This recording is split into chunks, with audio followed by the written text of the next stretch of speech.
Après 3 mois d'utilisation intensive, la fine équipe d'ORLM est-elle toujours addicte à l'iPhone 11 Pro ? Autonomie record, mode photo bluffant, quelles fonctions nous sont-elles devenues au fil des jours indispensables ? Le 11 Pro s'est-il bonifié au fil des semaines ou à l'inverse, des défauts se sont-ils fait jour ? Débat ! Le Mac. Bonjour à tous, vous regardez On refait le Mac, alias ORLM, très heureux de vous retrouver pour notre débat high-tech hebdomadaire. Je vous rappelle qu'On refait le Mac est disponible en vidéo sur notre site www.onrefaitlemacom et sur notre app iOS ORLM, mais également sur YouTube, Dailymotion, iTunes et Podcast, mais aussi en une version audio pour écouter On refait le Mac en faisant votre jogging le dimanche matin sur iTunes, Podcast, mais également sur Spotify, Deezer et TuneIn. Avec comme chroniqueur ici en plateau cette semaine à mes côtés, Stéphane Zibi de Ionis X. Bonjour Stéphane. Bonjour Olivier, bonjour à tous. Est-ce que tu es en meilleure forme que moi ? Parce que là, je ne carbure pas au super aujourd'hui. Ça serait pas très compliqué d'être en meilleure forme que toi, Voilà. étant donné que tu braves la fièvre. Voilà, j'ai failli faire cette émission depuis le fond de mon lit. En duplex du côté du siège d'X-Brain, Laurent Pantanach. Bonjour Laurent. Bonjour, on refait le Mac. Ça va bien ? Très très bien. Tu n'as pas encore mis les décos de Noël dans ton bureau ? Non, j'ai pas mis les échos de Noël. Je m'inspire par Steve Jobs derrière moi. Bon, un qui a, je crois, mis ses décos de Noël, mais c'est vrai qu'il est en altitude. Il s'agit bien sûr de Didier Policani en duplex de Lausanne et de la rédaction de Mac Forever. Bonjour Didier.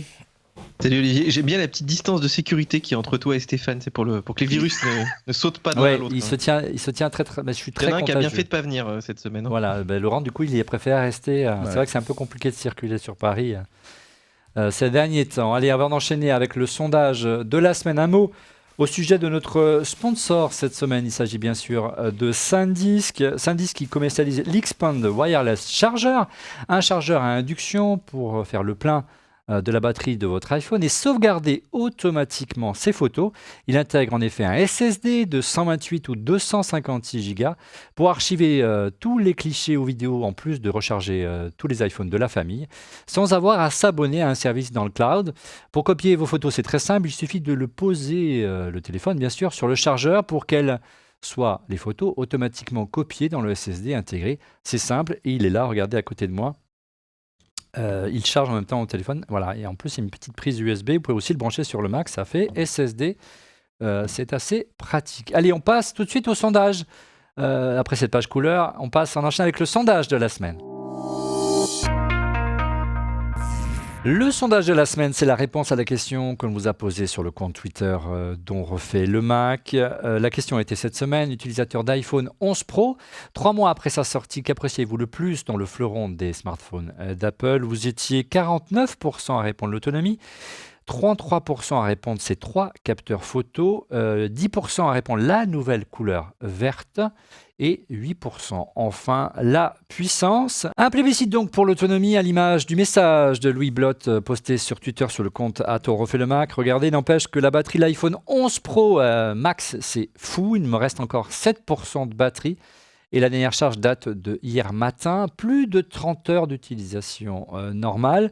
Messieurs, est-ce que vous avez fait le même constat que notre tweetos ? La promesse d'Apple était de gagner 4 heures par rapport au XS entre le 11 Pro et le XS, 5 heures avec le Pro Max par rapport au XS Max. Est-ce que vous confirmez, Stéphane ? Est-ce que vraiment tu n'as plus besoin d'avoir cette batterie additionnelle qui était indispensable jusqu'à maintenant pour l'utilisateur d'iPhone ? J'ai plus de batterie additionnelle en effet. C'est quelque chose qui est remarquable d'une certaine manière, mais qui, bon, quand on repense au premier téléphone où on pouvait rester une semaine sans charger, c'est pas grand-chose, mais c'est vrai qu'on partait peut-être de loin. Enfin, on arrive à quelque chose de raisonnable et qui nous permet enfin d'éviter de trop nous charger. Et c'est enfin une bonne nouvelle. Je parle du Pro Max, parce que c'est avec celui que j'utilise le plus souvent. Le 11 Pro, c'est pareil. Ouais. J'utilise beaucoup moins. Cette année, j'ai inversé, comme avec l'eSIM, j'ai mis mes 2 lignes de téléphone sur un seul téléphone pour me trimballer qu'avec un seul téléphone. Donc en plus, tu vois, il y a quand même beaucoup de trafic sur celui-ci. Et il me tient bien plus d'une journée. Je ne le charge plus le soir obligatoirement. Et c'est vraiment une réelle avancée. On va dire qu'enfin, on arrive à quelque chose de raisonnable. Au-delà, enfin, Didier, Apple a surtout enfin écouté ses utilisateurs. Et pour la première fois, Apple a augmenté l'épaisseur de son téléphone pour éléger une batterie tout simplement plus puissante, Didier. Et ça se voit. Ouais, ils l'ont fait d'ailleurs sur le dernier MacBook Pro 16 pouces. C'est rigolo de voir Apple revenir sur ces dogmes comme ça, parce que manifestement, je pense qu'ils se sont dit, là, on a peut-être un petit peu trop tiré sur la corde. Et effectivement, c'est vrai que la différence est plus nette quand même sur le Pro. Hein. Enfin, quand tu venais d'un iPhone 10S avant, parce que là, effectivement, la batterie était quand même assez légère. Par contre, c'est vrai que sur les versions Max, on tenait déjà bien la journée, même en ayant une utilisation assez intensive quand même. Moi, je tiens pas 2 jours. Hein. J'ai quand même une utilisation assez costaud sur le téléphone. C'est vrai qu'on n'est pas encore là, mais par contre, c'est excessivement rare de tenir la journée, enfin de pas tenir la journée. Et surtout, ce qui est rigolo, c'est qu'ils ont quand même lancé les smart battery case là pour prolonger l'autonomie. J'étais amusé de voir ça même sur le Pro Max. Donc tu mets ça, tu tiens le week-end, c'est clair. Donc voire même la semaine. Donc la puissance de la batterie atteint désormais 3046 mAh sur le 11 Pro contre 2658 mAh sur le précédent modèle, le XS. Et enfin, le Pro Max, la batterie culmine à 3969 mAh contre 3174 mAh pour le XS Max. Laurent, est-ce que tu constates les mêmes progrès sur ton 11 Pro et au-delà, les progrès ne sont pas dus uniquement à l'augmentation de la batterie. Il faut regarder du côté de la puce, je crois aussi. Tout à fait. Alors oui, Stéphane avait dit lors d'une émission précédente en paraphrasant que ça avait changé notre façon dont on recharge le téléphone. Et donc je vais le répéter parce que je ne recharge plus mon téléphone la nuit. C'est-à-dire que en fait, je le recharge le matin quand je suis sous ma douche et puis peut-être à un autre moment dans la journée. Et je recommande à nos auditeurs, lecteurs, youtubeurs, visionneurs de regarder l'excellente émission sur les batteries pour se rendre compte qu'on pouvait charger plusieurs fois. Et du coup, tout ça mis à bout a vraiment changé ma façon d'utiliser. C'est presque agréable de plus avoir cette espèce d'angoisse de la panne de batterie. C'est vrai que moi, j'ai plus du tout de panne. Je rentre le soir et il me reste encore 30 ou 40%. Pourtant, je suis un gros utilisateur lorsque je vais me coucher le soir et je le pose juste sur son chargeur à induction. Didier, Apple livre désormais un chargeur rapide, il faut le souligner, de 18 watts. C'est également vraiment appréciable pour le recharger. Est-ce que toi, tu privilégies ce mode-là ou comme Didier, plutôt comme Laurent, pardon, la recharge par induction? En fait, je trouve que la nuit, l'induction, c'est top parce que tu peux le prendre et le reposer sans trop regarder. Surtout là, maintenant, il y a des chargeurs, on en parlera peut-être après, mais qui commencent à avoir pas mal de bobines où tu peux les poser un peu n'importe où. Donc vraiment très pratique. Moi, je trouve que l'induction, c'est fait pour ça. Et en plus, c'est une charge lente, donc elle use moins la batterie. Hein. Enfin, on renvoie les gens à l'émission sur la batterie, mais c'est quand même pas mal. Et c'est vrai que de livrer ce chargeur en plus, finalement, le chargeur de 5 watts, il servait pas à grand chose avant, puisque effectivement, c'était un peu de la charge entre le filaire plus assez lent. Moi, je trouve que c'était un peu le moins bon des deux mondes. Et là, on se dit, bah voilà, si on a besoin le matin absolument de charger vite, en un petit quart d'heure, là déjà, tu charges pas mal. Et on a ce chargeur qui est à dispo, on n'a pas besoin de l'acheter. Parce qu'en plus, avant, il fallait acheter le câble USB-C, qui était quand même assez cher, même si on en trouve maintenant des tierces parties. Mais quand même, c'était un surcoût qui n'était pas négligeable. Donc ouais, il était temps, franchement. Pour le prix, on pourrait même avoir un petit chargeur induction basique, tu vois. Ou même des AirPods, c'est ce que dit la rumeur. On verra ça. Peut-être l'année prochaine. On va voir ça dans un instant sur le busomètre. Apple a donc greffé une batterie plus puissante et c'est heureux et plus grosse. Ils cassent leur code, il était temps. Ce qui fait prendre en revanche un léger embonpoint au 11 Pro. Je ne suis pas tout seul. Et surtout, est-ce que cela a un impact en matière d'ergonomie? C'est important au quotidien pour les 3 semaines. Est-ce qu'on a vraiment ressenti des différences? On y répond après le busomètre. Le busomètre, les rumeurs et les infos qui ont le plus buzzé autour de la planète Apple du côté du site Mac Forever. Et c'est Didier qui s'y colle. Didier. Et on est obligé de commencer, Olivier, par le Mac Pro, évidemment, qui est sorti, enfin qui est disponible à la commande là cette semaine. Alors, prix d'entrée 6 500 €. Ouais, mais 6 500 €, c'est pas si cher au final, puisque dès que tu montes en fait en option, tout est cher en fait. C'est-à-dire qu'il n'y a rien qui est à peu près bon marché, que ce soit de la carte graphique, même du stockage. Le stockage est ridicule, hein, les SSD. Tu montes à 256 de base, tu montes à Mac Pro, à 4 Tera. C'est assez fou. Elle est un peu light quand même, la première config, on est d'accord. En fait, le truc, c'est que je pense qu'il y a plein de gens qui disaient, tiens, je pourrais arriver à monter une belle petite config là pour un peu moins de 10 000 balles, tu vois, les indépendants qui ont un petit peu de budget. Et là, c'est vraiment la douche froide parce que à 10 000 balles, t'as rien. Surtout que si tu veux vraiment profiter, il faut quand même des écrans un peu corrects derrière. Et voilà, en fait, ça a vraiment rompu le lien avec tous ces gens. Et évidemment, il y en aura toujours qui sont assez fous pour acheter ça. Mais je crois que ça repositionne effectivement bien la machine. Voilà, je sais pas si toi, t'as cassé ta tirelire, mais ça devient compliqué, hein, même pour la presse et tout, d'arriver à tester ce genre de machine. Écoute, on espère qu'Apple va se rappeler à nous et que la semaine prochaine, on pourra vous proposer une émission d'On refait le Mac consacrée au Mac Pro et tu seras, j'espère, avec nous également. Mais c'est vrai que de commander une config à ce prix-là pour juste le tester, c'est juste pas possible pour des structures comme les nôtres, notamment. Deuxième info ou rumeur, Didier? Alors une info, puisque Tim Cook est en tournée japonaise, là je pense qu'il en a donc pour la semaine. Alors, Il est même à Singapour ce matin, il a atterri à Singapour. Si tout exactement, c'est une petite tournée asiatique, donc il va voir pas mal de monde, hein, aussi bien, bon, il fait des petites tournées évidemment dans les Apple Store, il va aussi voir des développeurs, hein, c'est son grand dada en ce moment. Ce qui est quand même étonnant, c'est son énorme silence face au Mac Pro, face aux produits en général, hein, tu remarques quand même, il fait de la com, mais très très high level. Moi je suis assez surpris de ça, je sais pas ce qu'on pense, mais... Très mass market, dirons-nous. Voilà. Ouais. Voilà, et quand même, quand le Mac Pro sort, tu vois, ça aurait été cool d'avoir un petit tweet, un truc un peu sympa. Il a Mac is back, Didier, Mac is back, ça fait toujours plaisir. Et on se demande, est-ce que Mac is back, est-ce que les produits intéressent vraiment Tim Cook? C'est une vraie question. Troisième info ou rumeur, Didier. Alors ça, c'est une info assez amusante. Apple soupçonne d'anciens employés de vouloir fuir vers la Chine et de vouloir vendre des secrets liés à la voiture autonome.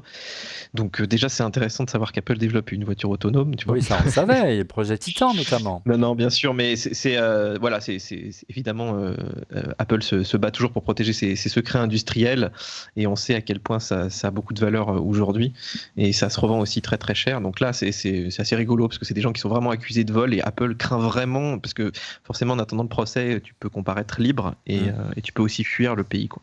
Allez, rumeur ou info suivante? Grande info, Apple de retour au CES, on en parlait en préparant l'émission. Alors après 27 ans, c'est vrai, on peut se dire tiens, Apple fait enfin son grand retour. Tu vois, peut-être bientôt une Apple Expo, voilà, mais non, plus sérieusement, à la porte de Versailles. Ça serait bien, ça rappellera des bons souvenirs. On verra, hein. Mais là, c'est vrai qu'il participe à une conférence sur la sécurité, donc voilà, c'est encore quand même pour effectivement mettre. On se rappelle déjà que l'année dernière, Apple a fait une petite campagne de pub autour de la sécurité pendant le CES, donc pour un petit peu mettre Android et tout le monde Google face à ses responsabilités. Et là, c'est vrai qu'ils remettent le paquet là-dessus. C'est encore beaucoup de la com, évidemment. Donc voilà, c'est pas Apple au CES qui va te présenter des nouveaux produits, mais c'est Apple qui est là pour communiquer. Oui, je pense pas qu'on apprenne grand-chose non plus, hein. Ils sont toujours sur les salons, mais ils retournent leurs cartes, leurs badges. Et c'est après avoir discuté avec vous qu'ils les remettent droit et que voilà. Mais c'est bien quand vous allez dans les zones où les gens discutent, voilà, vous apercevez qu'il y a pas mal de gens d'Apple. Cinquième busomètre, cinquième rumeur ou info, Didier? Oui, on a beaucoup parlé de 5G dans l'iPhone cette semaine, Olivier, puisque voilà, alors il y a des analystes qui pronostiquent des versions 5G, encore des versions 4G pour l'an prochain, ce qui ferait beaucoup d'appareils. Et puis il y a des rumeurs au sujet un petit peu des composantes du téléphone, puisque Apple doit forcément mettre encore peut-être un petit peu plus de batterie pour la 5G, qui consomme un peu plus, qui chauffe aussi un peu plus. Et là, on parle de composants qui permettraient donc effectivement de gagner un petit peu d'autonomie ou pas d'ailleurs, puisque si la 5G consomme plus, voilà, peut-être que tu compléteras simplement ce qu'elle prend en plus, mais on sait qu'Apple est quand même assez doué pour gérer l'énergie malgré tout, donc je pense qu'ils vont trouver un compromis. Moi, cela dit, j'utilise un téléphone 5G là ici, parce qu'en Suisse il y a déjà la 5G, et j'ai pas trouvé qu'il y ait des si gros problèmes de dissipation et d'autonomie. Alors c'est un gros modèle, c'est un Huawei, je sais plus, Mate 20X, un truc comme ça. Et bon, voilà, j'ai pas trouvé de grosses différences si tu veux par rapport à un iPhone 4G, par rapport à un smartphone 4G. Alors, belle transition, merci Didier. La 5G, c'était le grand absent de cet iPhone 11 Pro, sachant que certains modèles, notamment de Samsung, adoptent déjà la 5G, des concurrents directs. Il y avait des modèles 4G, 5G aussi. Donc, est-ce que toi, tu considères que c'est un manque? Et qu'est-ce que tu penses justement de l'arrivée de cette 5G? En France, nous n'avons pas d'offre qui nous permettrait d'utiliser. Je crois qu'en France, les gens d'Orange m'ont dit que le seul endroit où on pouvait utiliser la 5G, c'est autour du stade Vélodrome. À Marseille, à Marseille. Mais par rapport à ce que tu disais, Didier, là, sur l'autonomie peut être un problème. Parce qu'en fait, on n'est plus sur la même technologie que les 4G précédentes. Avant, quand on avait la 4G qui était liée, ou la 3G, etc., qui était liée à une antenne, l'antenne émettait un signal et bon, après, ça se balayait sur les murs. Et bon, parfois, quand on avait des murs qui étaient un petit peu non fans de ce type d'onde, on ne captait pas dans certains. Pour la 5G, ça va être différent, c'est qu'il y aura toujours des antennes, mais elles vont aller vers chaque terminal en direct. Il n'y aura pas de possibilité de relais ou quoi que ce soit. Donc c'est sûr que pour atteindre ce type de choses, il faudra plus d'énergie pour pouvoir ce type de choses. Il faudra densifier plus le réseau. C'est pour ça qu'il y aura d'office, ce ne sera pas la même technologie. Un iPhone 5G ne pourra pas être Bon, il pourra avoir bien sûr de la 4G, mais un 4G ne pourra pas avoir de la 5G, ça c'est certain. Et donc il faudra vraiment qu'il y ait une adaptation qui soit nécessaire. En clair, il faudra du temps pour que les réseaux soient denses. Je pense que la première version de 5G va pas être aussi rapide que ce qu'on va avoir, mais pourquoi pas. Mais sauf si on est juste en face de la borne, bien sûr. Bien sûr, bien évidemment, comme d'habitude. Mais en tout cas, c'est un truc.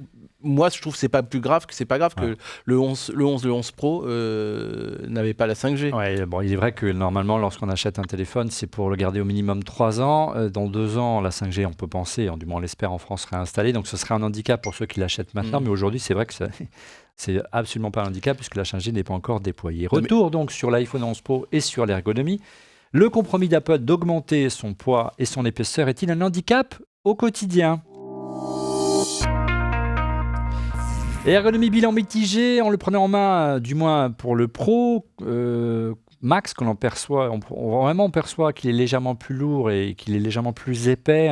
C'était mon premier réflexe quand je l'ai pris en main. 226 grammes pour le 11 Pro Max contre 208 grammes. C'est 20 grammes quasiment, mais on les sent vraiment. 188 grammes pour le 11 Pro contre 177 grammes pour le XS. Une épaisseur supérieure de 4 mm. Alors, vos impressions, messieurs, après 3 mois d'usage, moi j'ai vraiment le sentiment que mon Pro Max c'est un peu une brique. Est-ce que toi tu n'as pas un Pro Max, tu as un Pro, Laurent, est-ce que est-ce qu'en termes d'ergonomie, ce léger embonpoint t'a gêné? Alors déjà, il faut se rappeler que les X et XS étaient lourds. Ouais. Quand tu compares aux gammes précédentes, c'est-à-dire 7, 8, aujourd'hui quand je prends un 8 à la main, ou même un 8 Max, qui est à peu près la même taille, par rapport au 11 Pro, quand tu le prends, tu as l'impression que tu as un téléphone en plastique. C'est là où tu t'en rends compte. C'est au moment où tu fais la comparaison. Après, oui, il est lourd. C'est un téléphone qui est lourd. Tu le sens dans la poche. Après, je vais être tout à fait sincère. Entre un téléphone un peu plus lourd et où j'ai pas de problème de batterie, un téléphone plus léger où je suis en panique en milieu de journée en me disant est-ce que je vais finir la journée, il n'y a pas photo. J'utilise mon téléphone professionnellement. Je préfère...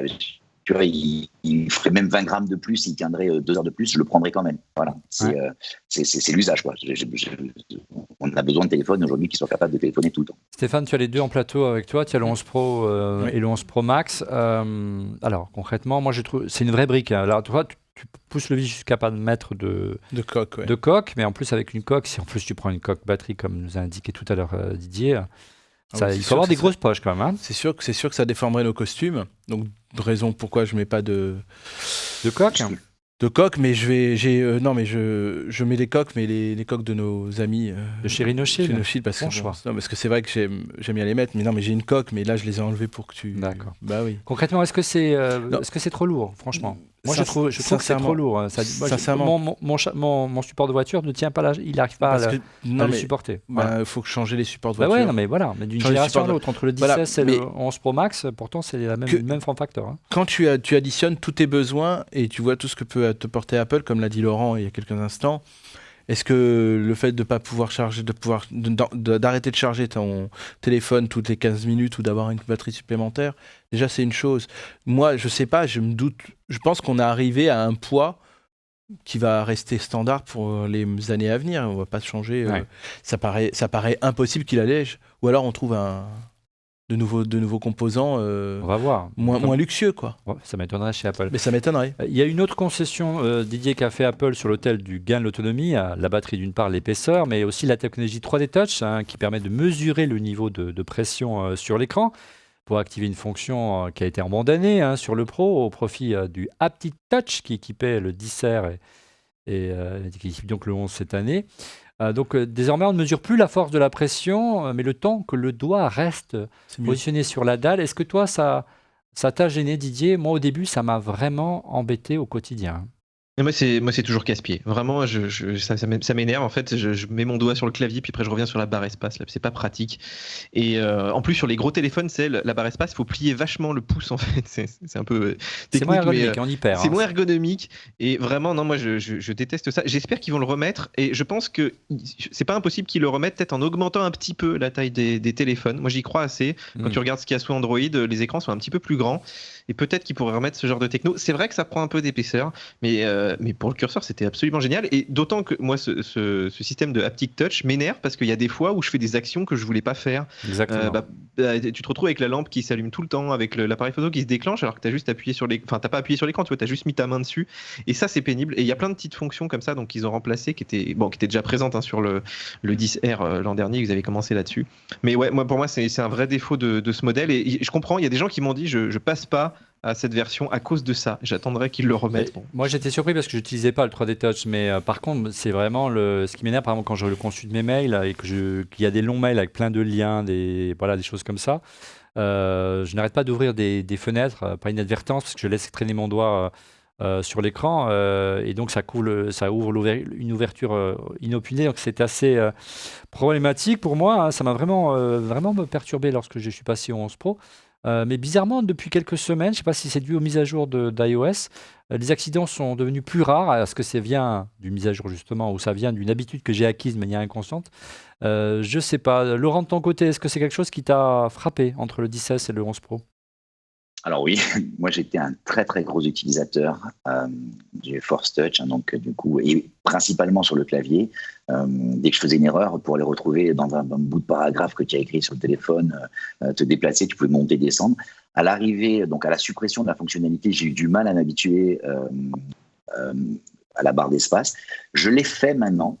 Malgré tout, c'est moins pratique. Je me suis habitué, j'ai fait le truc. C'est moins pratique. Et je rajouterais un point à ce qu'a dit Didier.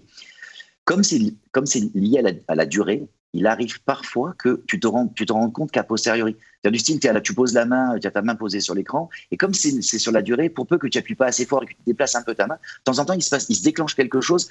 Quelques secondes après, du coup, tu ne comprends pas pourquoi ça arrive à ce moment-là. C'est hyper frustrant. J'aimerais bien que ça revienne. Toujours au registre de l'ergonomie, une des promesses d'Apple, c'était qu'ils avaient amélioré lors de la présentation de l'iPhone 11 Pro en septembre Face ID.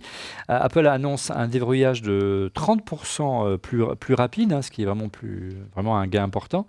Un meilleur résultat pour déverrouiller son iPhone s'il est posé notamment sur le bureau. On n'a pas besoin de faire face parfaitement au téléphone et à Face ID. Moi, franchement, j'ai testé et je n'ai ressenti aucune différence avec le temps. Est-ce que c'est également un bullshit de votre côté, Stéphane? Non, il y a une différence. Moi, j'ai pas constaté. Une différence quand on pose le téléphone comme ça. Moi, là, tu vois, par exemple, ils sont cachés en dessous. Ouais. Je vois qu'il y a des petites choses qui se passent, je baisse la tête et hop, il se déconnecte. Et comme ça, j'y touche pas et le présentateur dont on fait le Mac ne m'engueule pas parce que je touche pas. Il faut pas qu'il touche le téléphone. Didier, tu confirmes? Moi, j'ai pas vraiment ressenti de différence. Est-ce que tu es comme lunettes. Non, mes lunettes. Mais moi, je trouve qu'ils auraient mieux fait de pas communiquer là-dessus parce que la différence n'est pas assez sensible et surtout, on aurait aimé qu'il marche dans tous les sens. Et moi, j'ai plein de moments aussi où il ne déclenche pas bien. Il y a certains angles qui ne marchent pas. Quand il est sur un dock, par exemple, il y a des fois, il est trop comme ça, il est trop vers la table. Et puis, j'ai aussi des moments où, quand tu as des lampes ou le soleil, tu vois, là, avec les spots et tout, où ça ne marche pas bien du tout. Et effectivement, ces améliorations, on les voudrait plutôt là, en fait. Ouais, et Laurent, on aurait peut-être préféré qu'Apple introduise une fonction qu'on a sur l'iPad Pro pour déverrouiller en mode paysage, tout simplement, plutôt qu'en mode... Exactement. Donc, tu parles à ma place, je rajouterai. C'était le commentaire que je voulais faire. Bon, bah, je suis désolé. Un mot, messieurs, sur le nouveau design de ces iPhone Pro, même si les changements sont mineurs par rapport au 10S, le verre adopté par Apple est selon Apple le plus résistant jamais adopté par un iPhone, mais au vu du poids d'un Pro Max, on peut s'interroger sur les effets d'une forte chute, d'une forte attaque sur le dos ou la face avant, qui sont intégralement en verre. Alors moi, je l'ai protégé et là, vraiment...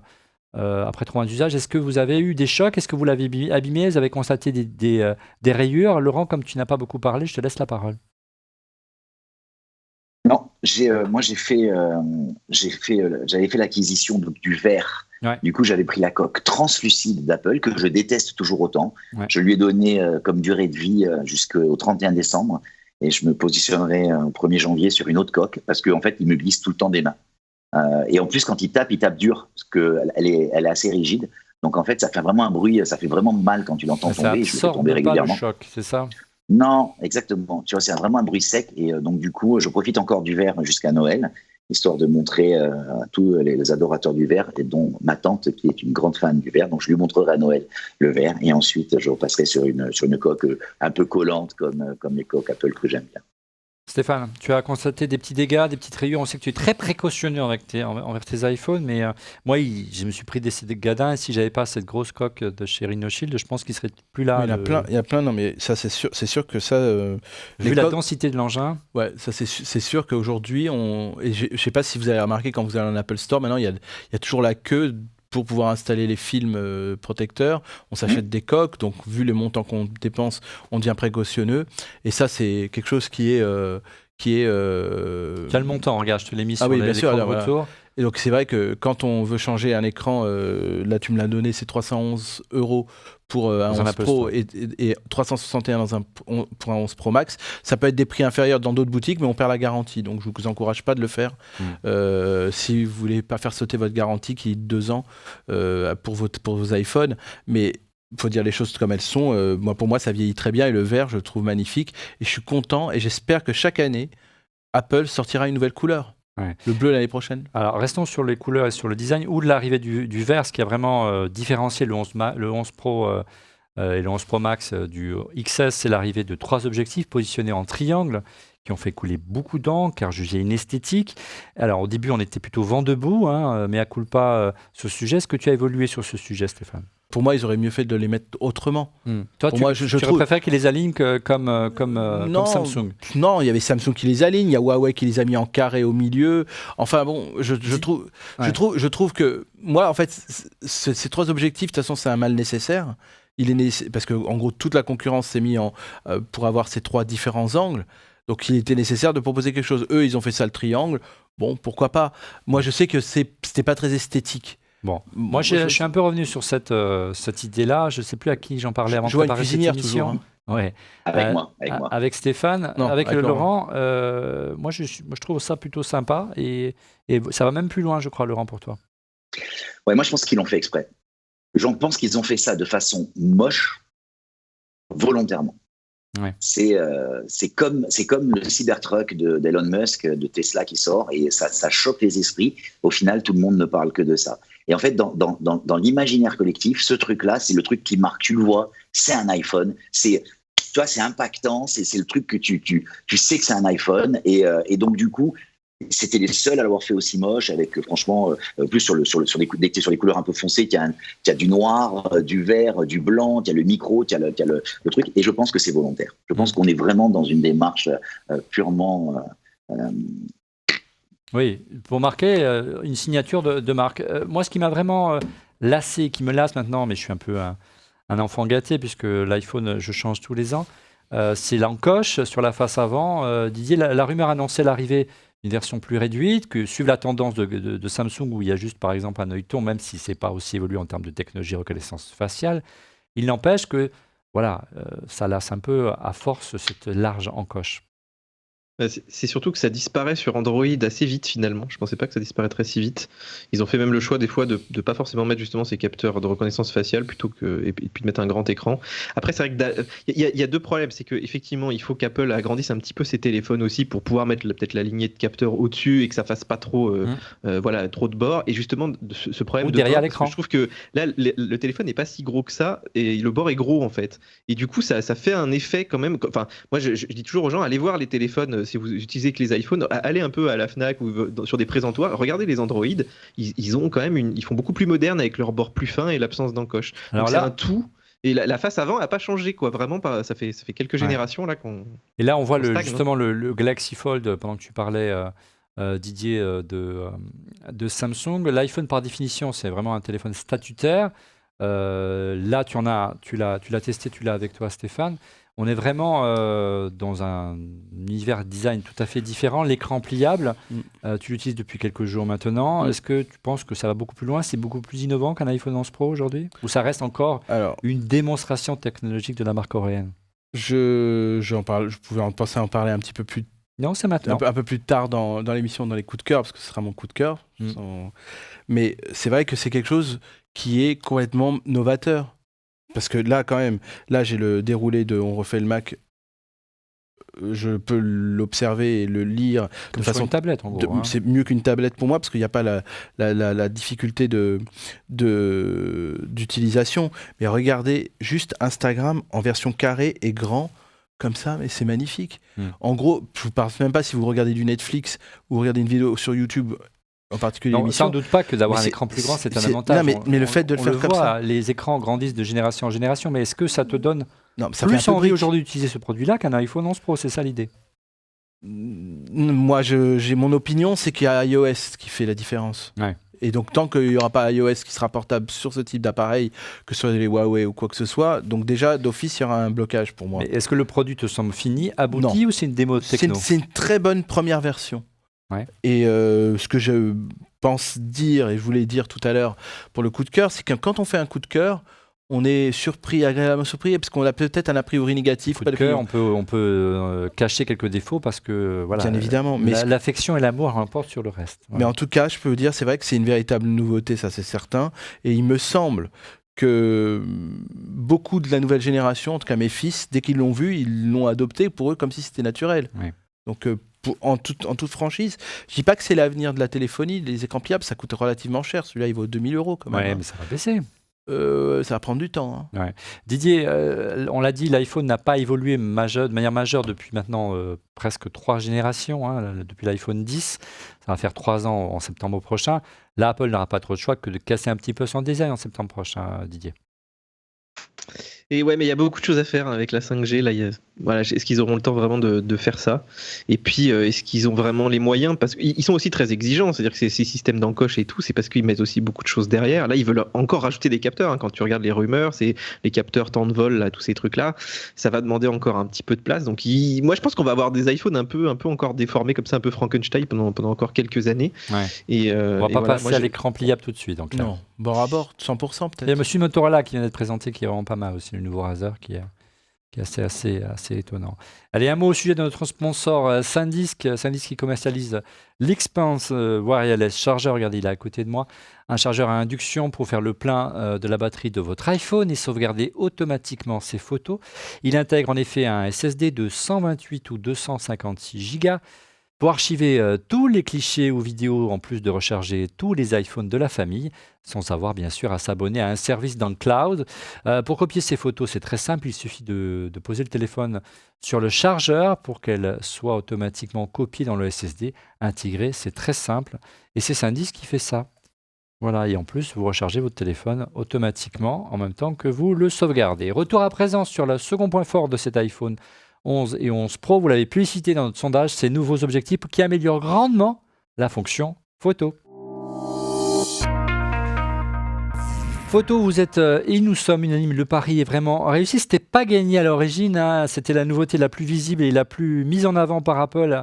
Bien sûr, donc c'est la fonction photo avec l'arrivée de nouveaux objectifs, on en a parlé. Nous l'avons déjà dit, l'iPhone 11 Pro dispose non pas de 2 mais de 3 capteurs, un ultra grand angle, un grand angle et un téléobjectif de 12 millions de pixels. Et ce qui est vraiment, moi je trouve vraiment utile au quotidien, c'est l'arrivée de ce fameux grand angle, ultra grand angle, Didier, ça change vraiment la donne. D'ailleurs, nous avons une question, regarde, de Phil sur Twitter. Avez-vous des déformations avec l'ultra grand angle? Car moi, c'est horrible. Est-ce que tu l'as constaté, ce petit défaut optique qui est propre à tous les grands angles? Ultra grand angle, Didier. Oui, parce qu'il est très très grand angle et en plus comme c'est un petit capteur, il faut que.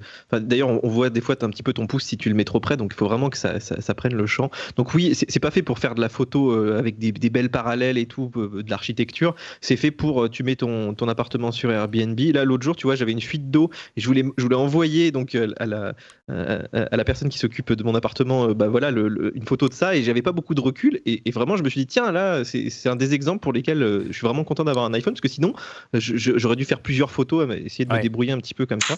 Et c'est vrai que c'est un atout. Après, est-ce que ça te change la vie? Je sais pas, ça dépend un petit peu de l'usage que tu as de la photo. C'est vraiment pratique. À la manière dont tu l'as illustré, c'est toujours, notamment si vous faites pas mal de photos comme ça dans des endroits un petit peu confinés, c'est vraiment pratique au quotidien. Y compris en mode portrait, puisque mode portrait, même si c'est une fonction numérique, quand vous basculez le téléphone en mode paysage, vous avez un mode grand angle également, donc pour les selfies c'est plutôt sympa, mais c'est vrai que quand tu es dans un endroit assez confiné et donc assez petit, que tu utilises le grand angle, il y a des petites déformations, mais regardez sur cette photo qui était prise dans notre plateau, qui est un peu plus grand maintenant, on a cette chance-là, lors de notre émission Shopping de Noël, on dispose d'un bon recul, regardez, on ne voit pas forcément de déformation, et là on arrive à avoir tout le champ de vue du studio en une seule prise de vue. C'était carrément impossible de l'avoir. Et auparavant, c'était un vrai avantage qu'avaient les téléphones Android par rapport à Apple. Au-delà, regardez ces photos prises par notre ami Emmanuel Pampuri en plan large. Hein, c'est vraiment remarquable. Regardez encore une fois. Moi, je suis assez bluffé par ce qu'on arrive à faire aujourd'hui. Je vous invite à regarder notre émission qu'on a consacrée justement. Est-ce que l'appareil photo de l'iPhone va remplacer l'appareil photo classique? On a eu une émission passionnante avec lui notamment. Regardez également ces clichés de nuit. Le mode nuit était également une avancée majeure vraiment de cet iPhone 11 Pro et c'est vraiment impressionnant encore une fois. Tu confirmes, Laurent, de ton côté peut-être, ou Laurent ou Didier? Moi, je me suis surpris à prendre des photos en me disant, tiens, je voudrais bien en prendre un peu plus. Et hop, du coup, basculer sur le grand angle. Encore une fois, ce que je trouve génial, c'est l'ergonomie d'iOS dans l'utilisation.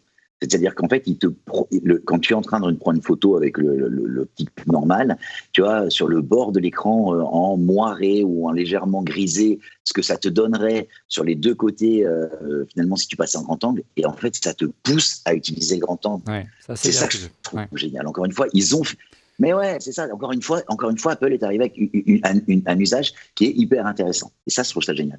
Ouais, Stéphane, depuis plusieurs années, quand tu faisais des clichés lors des tests pour cette émission des différents iPhones, tu pointais du doigt les problèmes en basse lumière de l'iPhone. Là, il y a un vrai progrès. C'est même trop presque. C'est même trop limite, c'est vrai. Mais c'est vrai que c'est la principale... le principal retard qu'ils avaient a été atteint. Là. Ils ont, en gros, Android est pour moi toujours encore un peu meilleur. Le Samsung S10 pour moi et le Huawei P30 et le Mate, même si on ne va pas trop le voir celui-ci, ceux-là sont quand même un peu en avance de façon globale, mais sur certains points l'iPhone est meilleur. Le mode portrait il est meilleur, sur le mode nuit il est équivalent, voire même meilleur sur certains clichés. Pour le grand angle, l'ultra grand angle, c'est intéressant également, même si je pense qu'il y a certaines déformations qu'un tweetos nous a fait part. C'est quand même parfois un petit peu désagréable, donc on revient sur un angle moins grand angle en tout cas. Mais en tout cas, tout ce que je peux dire, c'est qu'il y a un énorme rattrapage qui a été fait, et c'est plutôt une bonne nouvelle pour Apple. Tout ça parce qu'en plus, comme l'a dit Laurent, c'est vrai qu'iOS et la galerie et tout ce qu'on peut faire avec est bien meilleur que ce qu'il y a sur Android. Ça, c'est indubitable. Et donc maintenant, je pense que la bataille est lancée. Qu'est-ce qu'ils vont nous sortir la prochaine fois? Il me semble, d'après ce que j'ai cru entendre, que Samsung allait taper un grand coup pour le premier objectif et ils allaient au-delà de 100 mégapixels, pour mettre un grand coup sur la concurrence. Par contre, là, ton Fold, non, lui, il en est loin. C'est pas fait pour ça. Non. Pas du tout taillé pour ça. ça. Pour le prochain Galaxy qui sortira en février-mars. Ouais, en termes de photos, c'est pas le mieux doté. Regardez encore ces clichés tirés de notre émission dont le sujet était justement l'iPhone a-t-il tué le réflexe et une caméra pro. Hein. Je vous invite vraiment à regarder en compagnie d'Emmanuel Pampuri. Emmanuel avait utilisé donc son iPhone 11 Pro Max et un appareil professionnel. C'était l'hybride Lumix S1 de Panasonic. Donc c'est vraiment un gros appareil. Regardez le plan de gauche et le plan de droite. D'après vous, messieurs, puisque vous n'étiez pas là lors de l'émission Vilain Petit Canaillou, en mode plan large, d'abord, laquelle est-elle prise à l'iPhone? Celle de gauche ou celle de droite? On commence peut-être avec Stéphane en plateau. Donc, je vais regarder sur l'écran. Elles sont très, très proches. C'est même... Alors? C'est très, très, très proche. Alors? Allez, je dirais... Je regarde par rapport au ciel, la couleur du ciel, je dirais elle est celle de droite. Celle de droite prise avec l'iPhone. Eh bien non, celle-là est prise avec le Panasonic.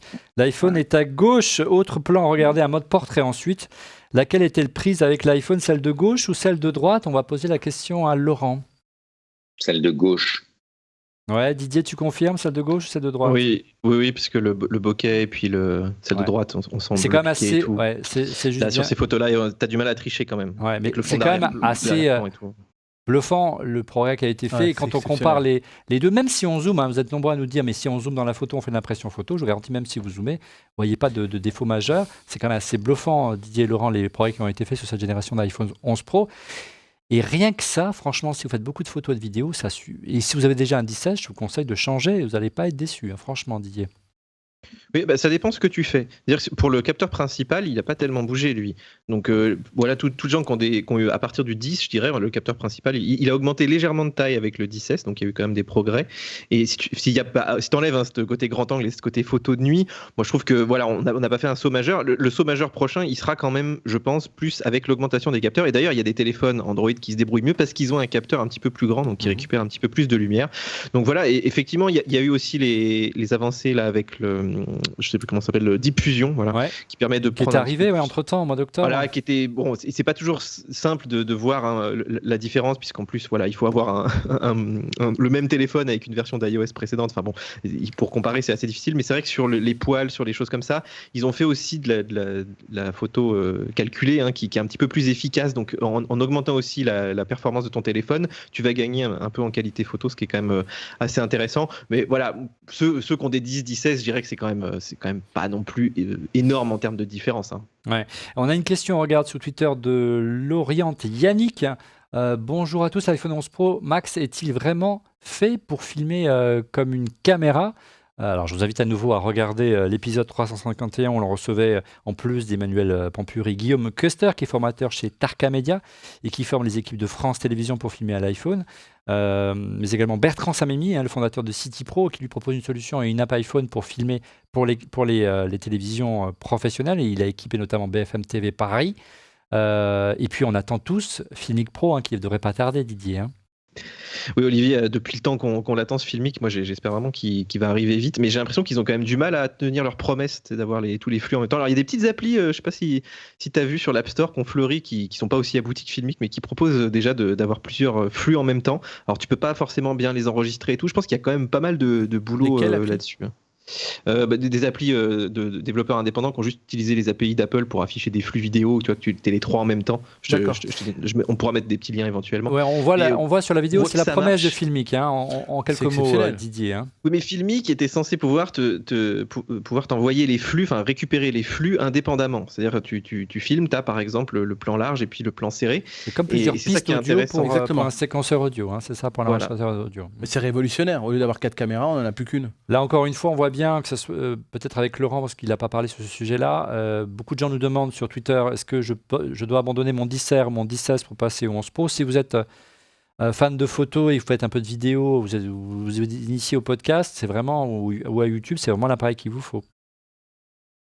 Ouais, je pense que c'est un bon appareil. Ce qui est intéressant, et on en discutait il y a quelques jours ensemble, quand on regarde aujourd'hui sur la fin d'année, donc tout le monde dit, bon, voilà les produits qui ont un peu marqué, qui ont marqué l'année, auprès des experts et des photographes, des grands photographes américains qui ont des chaînes YouTube à plusieurs millions d'utilisateurs, tous citent l'iPhone 11 Pro dans la liste des choses marquantes. Alors bien sûr, les questions qui jaillissent, c'est en disant, quand on est photographe professionnel, qu'on a des appareils photo à plusieurs milliers, voire dizaines de milliers de dollars ou d'euros, comment un iPhone? Et ils disent qu'en fait, dans l'usage de tous les jours, ça facilite la photo, quoi. Tu dégaines ton téléphone, tu prends une photo, tu sais que la photo, elle va être soit par la dimension diffusion, soit juste par la qualité de l'OS, soit par truc, être capable de prendre une photo rapide, de faire des préparations, de montage, de choses. Et donc, du coup, de plus devoir te trimballer toute une partie matérielle. Ça ne le remplacera pas, c'est pas la même chose, mais si on prend le commun des mortels dans l'usage, c'est pratique. Je discutais la semaine dernière avec un professionnel de la certification, donc, tu sais, dans les boîtes qui font des audits. Il me disait qu'aujourd'hui, avec le grand angle de l'iPhone, c'était devenu son seul outil. Il ne se trimballait plus d'appareil photo. De toute façon, il n'y a pas beaucoup d'appareils photo, quoi qu'il en soit, non réflexes, qui permettaient d'avoir un grand angle comme ça dans le téléphone, dans l'appareil photo. C'est clair, aujourd'hui, j'ai tout ce qu'il faut. Ouais. Mais dégaine, un coup de pouce et ça y est, je prends la photo. Et c'est exactement ce qu'il disait tout à l'heure, Didier, avec sa fuite d'eau. Je déplore. Et au-delà, l'œil du photographe est toujours là, qu'on soit photographe professionnel ou pas. C'est ça qui fait vraiment la différence, peu importe le matériel. Mais en termes de, ce qui est vraiment marquant avec cet iPhone et ces smartphones de manière générale par rapport aux appareils photo professionnels, c'est que bien sûr, il faut toujours avoir l'œil expert et que vous ayez un iPhone ou un appareil classique eh bien, il faut toujours déclencher au bon moment, je dirais. Mais au-delà, ce qui fait vraiment la différence, c'est la simplification, de l'optimisation de ces photos. C'est l'intelligence artificielle. Hein. Je suis mieux passé pour moi pour en parler, Laurent, qui fait que la photo est automatiquement optimisée et Stéphane se met à faire des photos.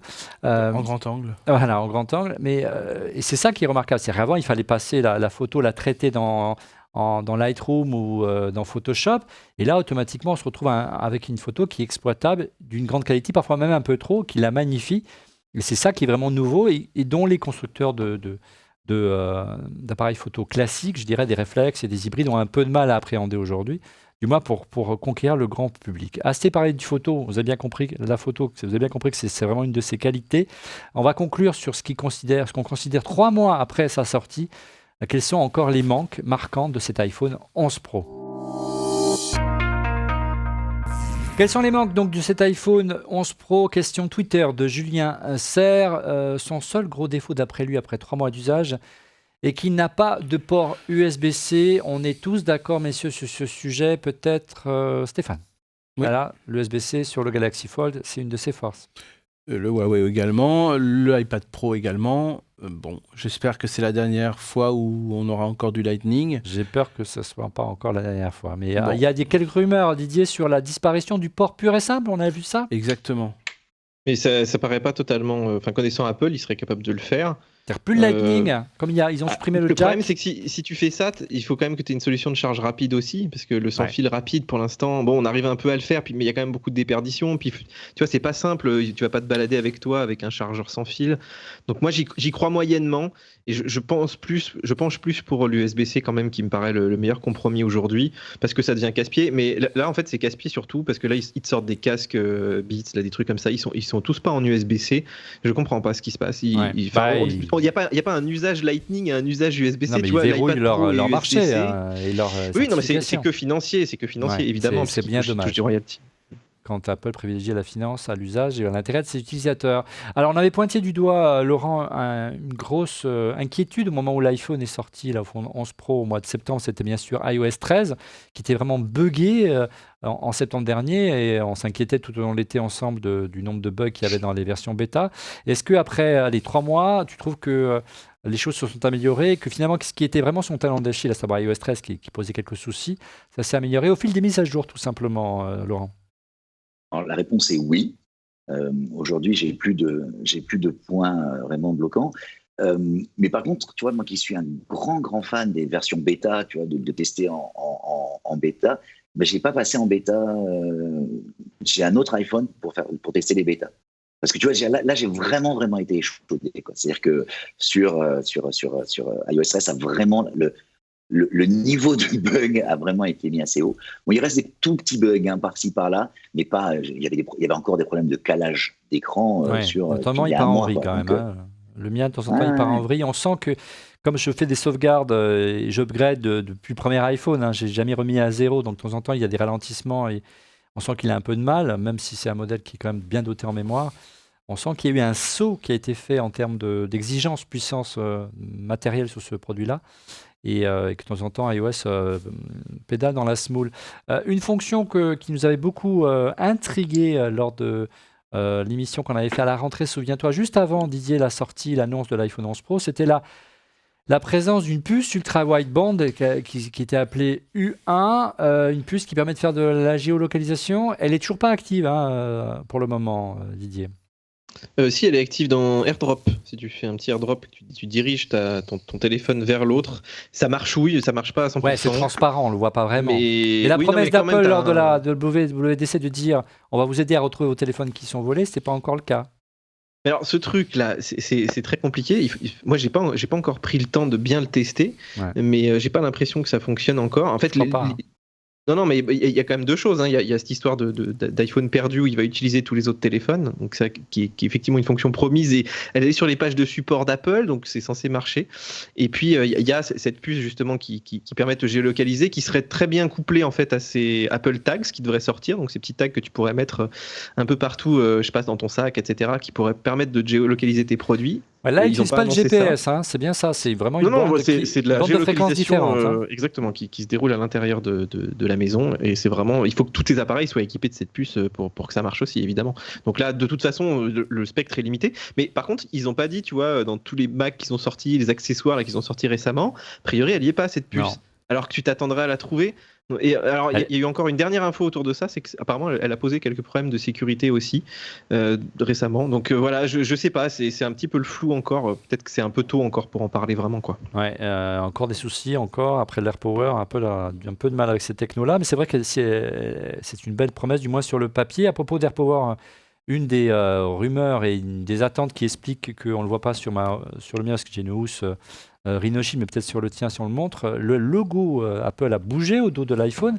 Elle est maintenant au milieu, si tu veux montrer le tien, Stéphane, un peu plus, voilà.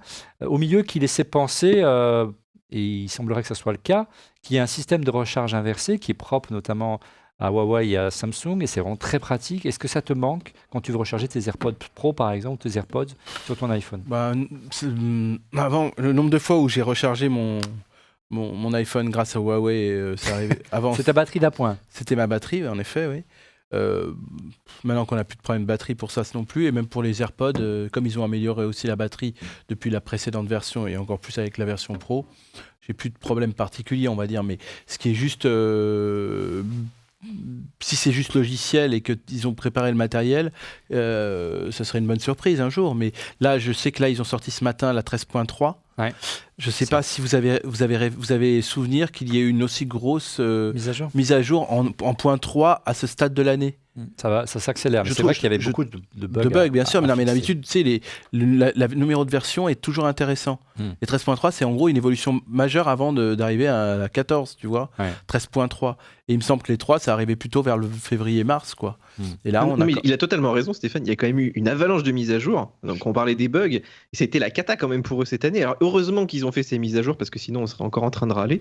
Mais c'est vrai que ça a pu refroidir aussi les gens, même qui passaient à l'iPhone et tout, hein, qui ont vu plein de mises à jour comme ça débouler à la suite, quoi. Mais je peux juste, je termine sur les mises à jour. C'est vrai que il y avait plein de bugs. Au moins, ils ont le mérite de réagir vite. Il y a eu des trucs de sécurité, etc. Parfois, on avait même des mises à jour en 48 heures. On avait une nouvelle mise à jour. C'est quelque chose qui est peut-être bien et qui montre que Apple réagit vite. Peut-être qu'on va se retrouver avec une 13.5 ou 6 avec cette charge inversée. Et voilà, ça sera la surprise. C'est ce qu'on disait, Laurent, lors de l'émission sur comment bien utiliser son batterie. Je vous invite également à regarder cette émission parce qu'elle est vraiment très intéressante. On avait reçu Sylvain Pénaud, qui est le responsable, entre autres, du futur et des investissements futurs dans les startups et de Schneider Electric, si je suis arrivé. Et d'après lui, effectivement, à partir du moment où il y avait des éléments, des indices qui laissaient penser qu'Apple avait prévu ce système-là, il faut attendre une prochaine mise à jour. Mais c'est assez étonnant qu'ils n'ouvrent pas les robinets, Laurent. Effectivement, les composants laissent à penser que la recharge inversée est possible. Donc, logiciellement, ça pourrait être débloqué. On n'a pas de preuve que c'est impossible. Donc, ce qui est intéressant, c'est qu'on pourrait avoir une bonne surprise. Alors, dernière question sur Twitter, si on a le temps. Et on a le temps. Il s'agit de question de Nathan. Question toute simple. Avez-vous pris un plan Apple Care, donc l'offre d'Apple qui permet d'étendre la garantie de ces appareils?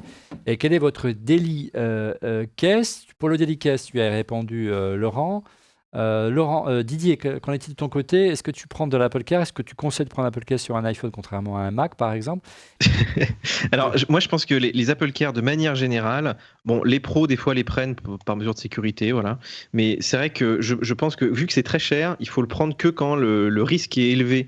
Par exemple, je regardais il n'y a pas longtemps sur les iPad Pro, là, tu casses l'écran, c'est entre 500 et 700 euros. C'est-à-dire que si tu n'as pas l'Apple Care, et en plus, il te le répare pas, il te le change. Ouais. Et là, vraiment, je trouve, c'est inadmissible de proposer des écrans aussi chers, évidemment, mais c'est vrai que là, dans ce cas-là, l'Apple Care, il peut valoir le coup si c'est vraiment ton appareil quotidien et que tu n'as pas forcément le budget, tu vois, pour t'en racheter un et de prendre le risque quelque part.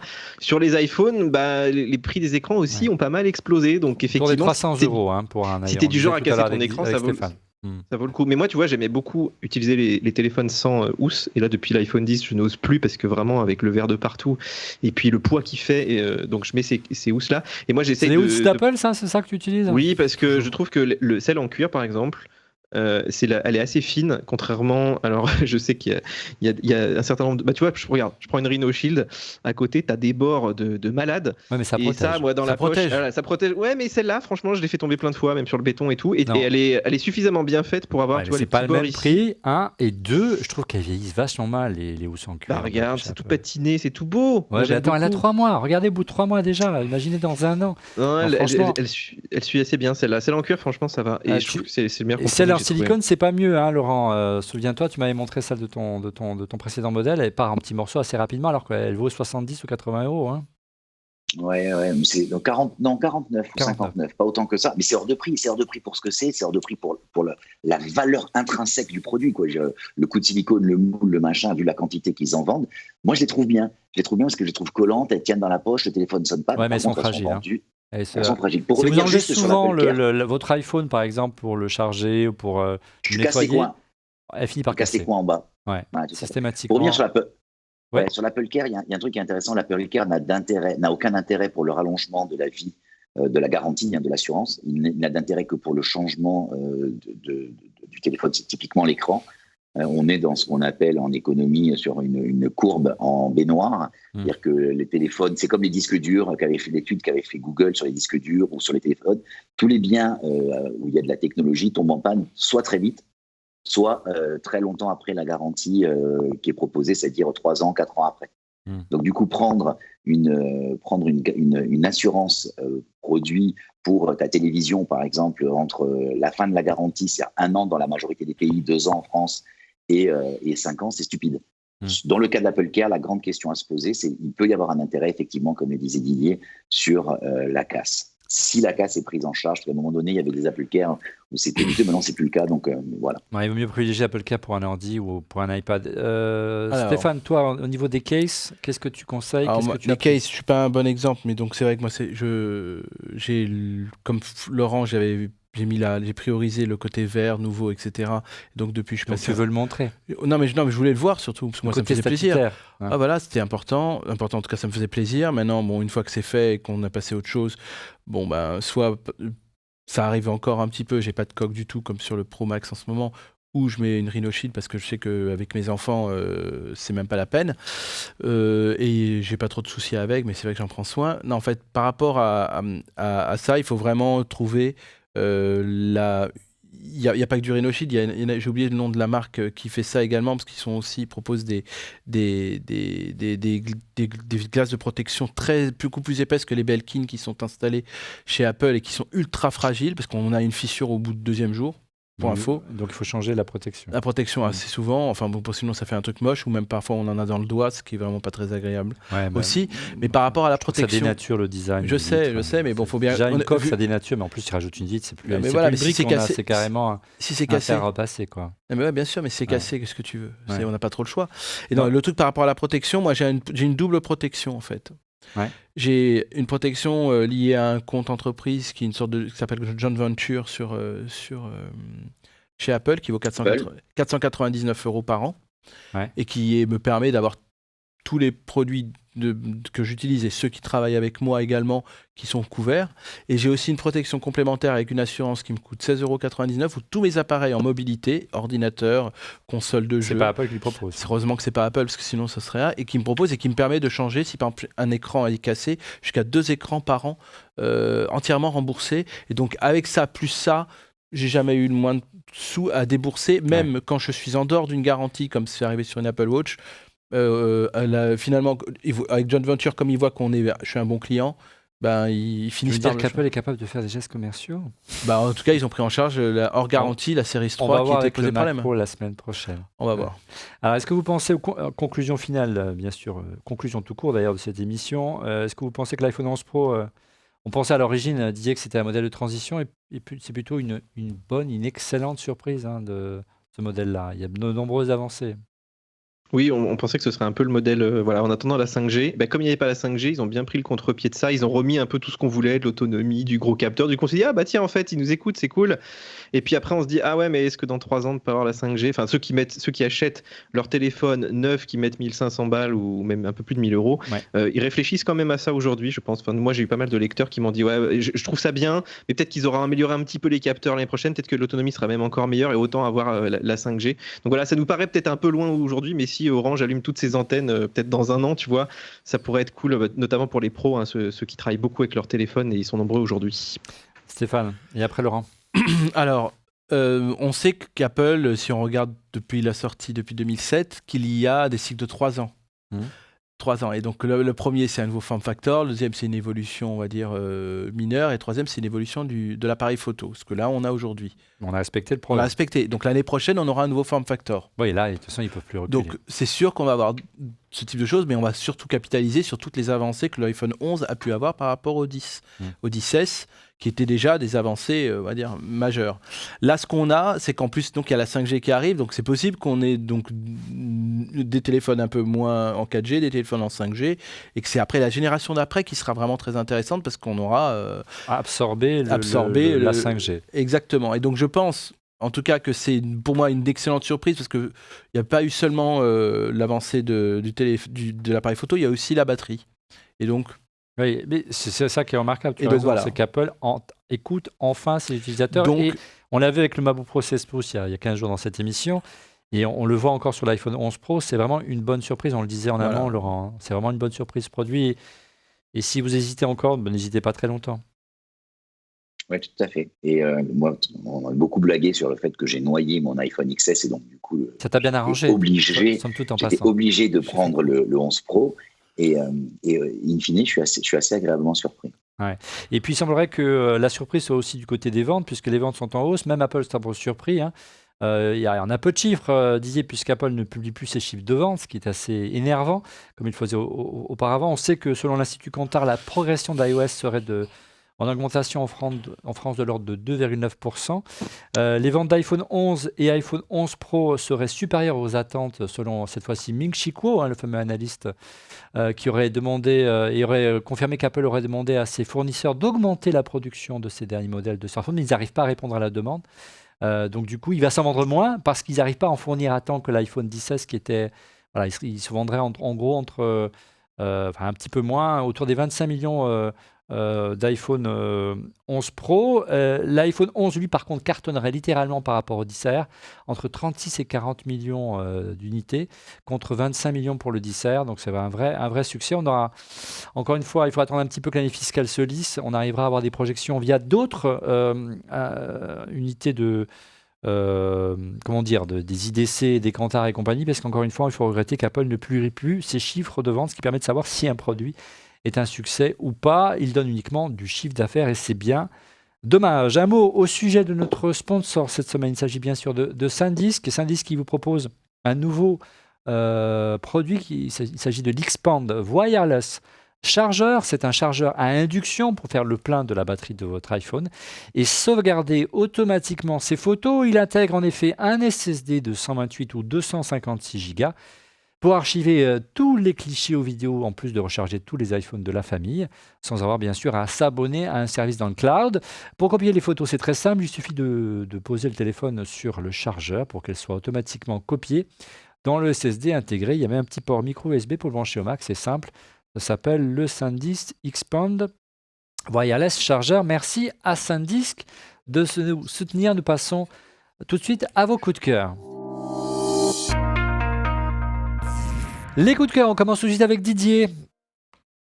Oui, Olivier, alors regarde, je ne sais pas si tu as le retour. Est-ce que tu sais ce que c'est que ça ? Je ne sais pas. Alors c'est un truc assez rigolo.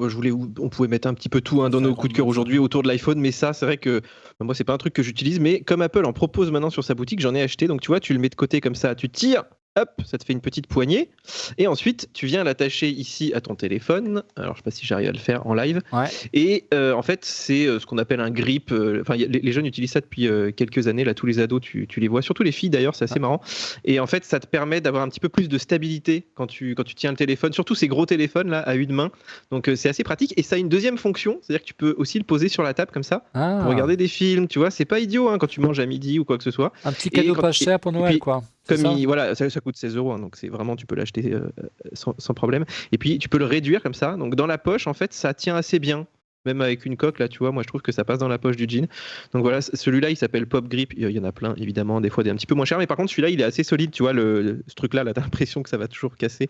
Et là, ça fait un petit moment que j'utilise. Donc voilà, c'est assez rigolo et pas totalement inutile finalement. Merci Didier. Le Pop Grip de ton côté. Laurent, est-ce que tu as encore un petit cadeau à poser au pied du sapin? Alors oui, je pensais parler d'une batterie, mais on a fait toute l'émission en disant qu'il n'y avait plus de problème de batterie pour l'iPhone. Ouais. Donc du coup, j'ai pu tester la semaine dernière 2 batteries de chez Gold Zero, donc la Sherpa 100 AC et la Sherpa 100 PD. Et en fait, donc c'est 2 très très grosses batteries qui ont l'avantage de permettre de charger, y compris un Mac. Alors pas le dernier 16, hein, pas le dernier. 100 watts. Donc du coup, Ouais. ouais. Mais par contre, la batterie arrive à sortir 90 watts quasiment. Et l'autre propose, alors attention, la AC propose aussi une prise 220 volts. Donc Ah on oui. pourrait mettre un chargeur derrière. Et bon, c'est du très gros, mais c'est vraiment pratique. Ouais. Je suis tombé en panne sur mon Mac l'autre jour, du coup on me l'a prêté et j'avais pas accès aux 220. Et On j'ai pourra trouvé ça tourner, on génial. fait le max sur tous les terrains avec ça, on va essayer. Merci, Exactement. merci Laurent. J'ai un peu spoilé ton coup de cœur cette semaine, Stéphane. Oui, mais ce n'est pas grave. Je suis. En fait, la définition d'un coup de cœur, comme je l'ai un peu évoqué tout à l'heure, c'est. On est surpris par quelque chose. Ouais. Alors C'est un peu le début d'une relation, mais après, il faut qu'elle dure la relation. Voilà, Mais exactement. parfois, on se lasse, ça arrive à un certain moment. Donc Bien là, tu es un évidemment. petit peu dans le. En fait, j'étais très, très, très sceptique par rapport à cette chose qui est donc le Galaxy Fold et contre tous les téléphones pliables d'une certaine manière, parce que je trouvais ça totalement inintéressant et pas du tout adapté à mes besoins.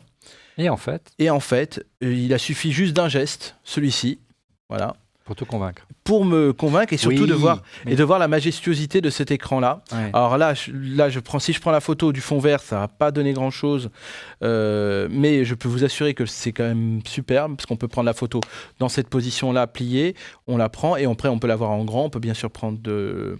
Mais c'est là où c'est le plus intéressant, c'est qu'on peut voir.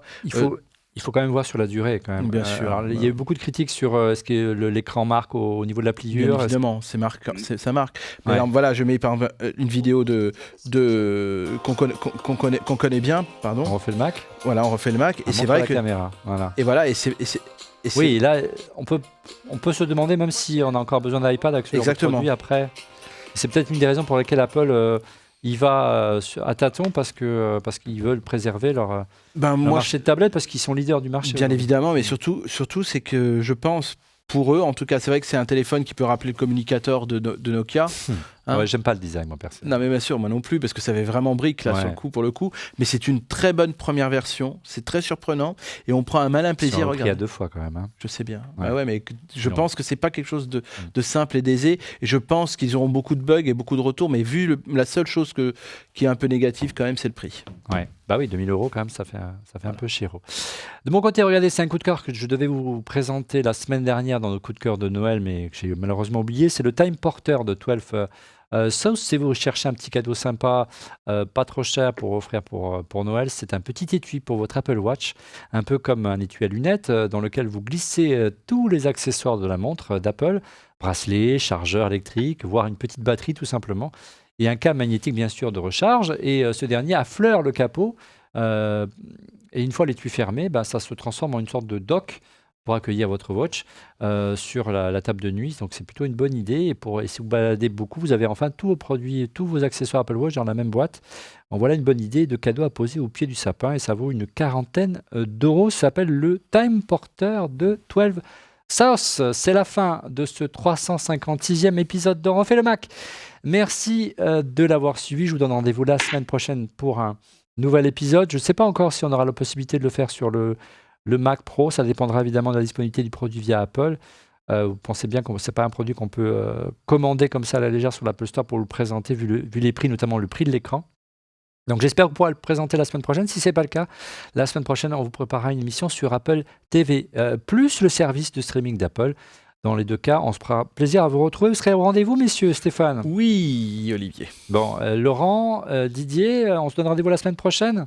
Écoute, moi j'ai commandé le Mac Pro, mais je pense pas qu'il arrive la semaine prochaine. Attends, ouais, ça serait un peu juste. À mon avis, il va arriver, il va falloir attendre, je pense, plutôt après les vacances de Noël pour retrouver, on fait le Mac. Quoique, on peut être surpris et avoir des bonnes surprises avec Apple. Laurent, on se donne rendez-vous la semaine prochaine? Apple TV+. Je serai peut-être à New York, mais je verrai si je peux le faire. Je risque de devoir faire un aller-retour. Et on sera là, si Express. tout va bien, également pendant toutes les vacances de Noël. Et on prépare également 2 émissions pendant les vacances de Noël. Soyez en rendez-vous et pour être prévenu en temps réel de la mise en ligne de l'émission, je vous invite à vous abonner à notre chaîne en cliquant sur le petit bouton. Et n'oubliez pas également de cliquer également sur le petit pouce, ça fait plaisir. Et même la petite cloche pour recevoir une notification qu'une émission est en ligne. Merci encore pour votre fidélité. Une nouvelle année presque qui s'y achève pour On fait le Mac. Et à la semaine prochaine. Au revoir.